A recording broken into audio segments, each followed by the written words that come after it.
Hello guys, তোমরা সবাই কেমন আছো? তো আজকে একটুখানি ভাবলাম ভিডিও করি, অল্প কিছু তোমাদের সাথে শেয়ার করি। তো আমার এখানে দেখো ব্রেকফাস্ট হয়ে গেছে, আমার বেড ফেডও সব ক্লিন করা হয়ে গেছে। এখানে এই দেখো সব ক্লিন হয়ে গেছে, এখানে পুরো এই যে রিজু এখানে। আর এখন আমি বানাচ্ছি, মানে আমি আজকে রান্না করব হচ্ছে চিলি ফিশ। আগেও করেছি, তোমরা দেখেছো। তো এখন চিলি ফিশ করব। এখন সব ম্যারিনেট ফ্যারিনেট করে রেখেছি, চিলি ফিশটা সব কাটাকুটি করে রেডি হয়ে গেছে। তো এখানে এবার ভাজতে নেব মাছটা। এই দেখো,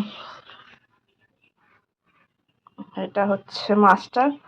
আর এখানে এই যে পেঁয়াজ ফেঁয়াজ আরও সব এখানে রয়েছে, এই যে ক্যাপসিকাম।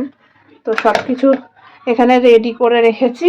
এবার মাছটা ভাজবো। আরে বেশিক্ষণ লাগে না চিলি ফিশ বানাতে, টাইম অল্পই লাগে। হ্যাঁ, যা ভাজতেই মাছটা টাইম লাগে, এরপর আর বানাতে বেশিক্ষণ লাগে না। আর চিলি ফিশ কেমন রান্না করে সেটা হচ্ছে পুরো চিলি চিকেনের মতনই রান্না করে, আলাদা কোনো প্রসেস নেই, সেম প্রসেস, সব কিছু সেমই যায় জিনিসপত্র। তো চলো আমি রান্না করে নিই, করে টোরে আবার একটু স্নান টান করবো। আর কদিন ধরে চোখের সাইডগুলো খুব ব্যথা, ঠান্ডা লেগেছে মনে হচ্ছে।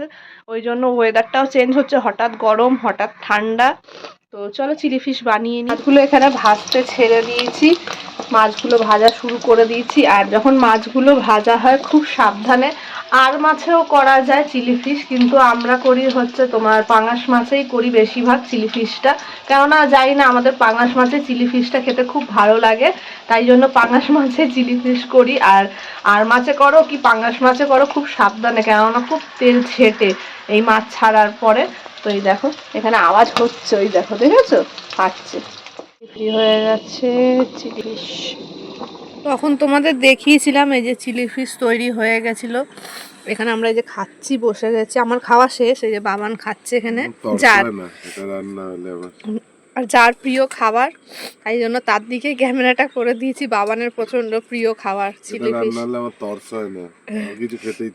বেচারা বাইরে যাওয়ার আগে আনা হয়েছিল, সেটা খেয়ে যেতে পারেনি, আমরাই বানিয়ে খেয়েছিলাম। মানে এসছে বলে আগে বানিয়ে দিয়েছি। বাবান এই যে খাচ্ছে এখন। চলো আমরা খেয়ে নিই।